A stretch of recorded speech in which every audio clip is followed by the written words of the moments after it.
Chapter 4. A Surprise at Grandma's House. I loved going to Grandma's house for dinner. She lived the next town over. My sister, mother, and I headed there on Friday nights while my father worked the late shift as a machinist. Many memories of my grandmother's house did not include him. She always had some sort of goodie for us. The woman actually had a working and perpetually filled cookie jar. I thought cookie jars with cookies in them were something you only saw in the movies. And her mashed potatoes were superior to my own mother's. There was no reason to expect that Friday night at Grandma's would be the site of another one of those childhood dinner disasters. Perhaps she might make meatballs and brown gravy and rice, one of those dishes Grandma made that Mother never attempted.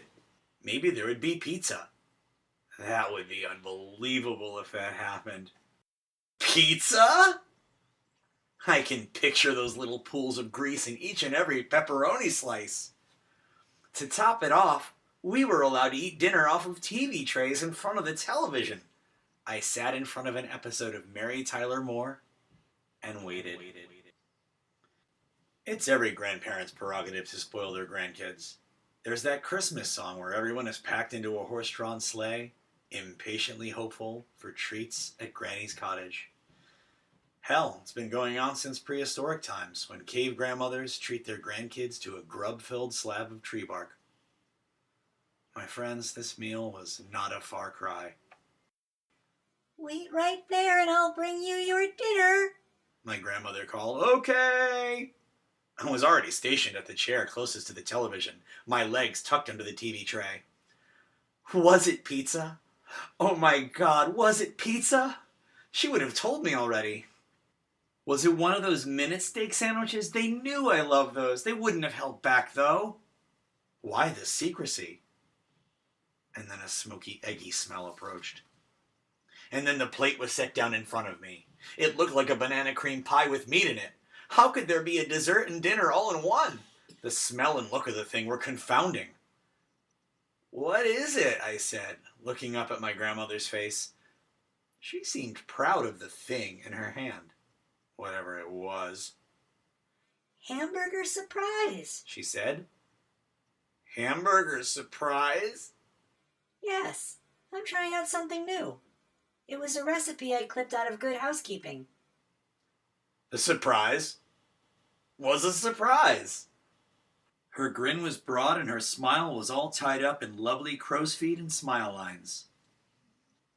And this is the thing you try? What's the surprise?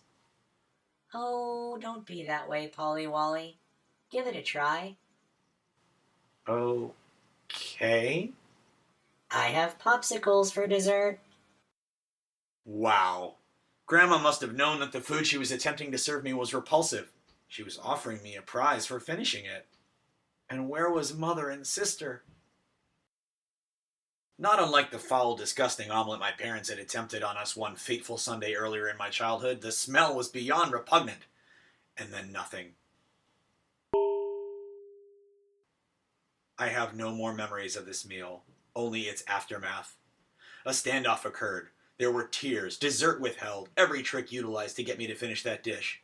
You know, uphold the power structure of our family. Make it known that I was the child and they were adults. They even brought in the Board of Education. And we're not talking about placing a call to a city councilman.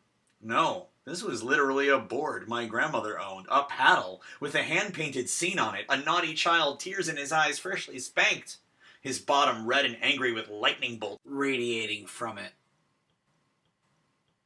This was the only way to reason with me. But it didn't happen. I didn't get paddled. Other things happened, though. I was a preteen. I could withstand other forms of punishment.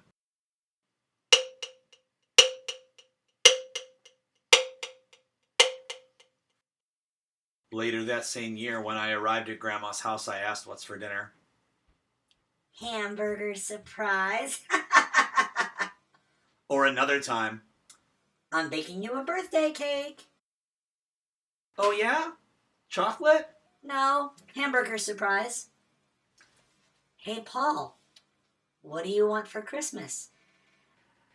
I want... Too bad. I got you a hamburger surprise.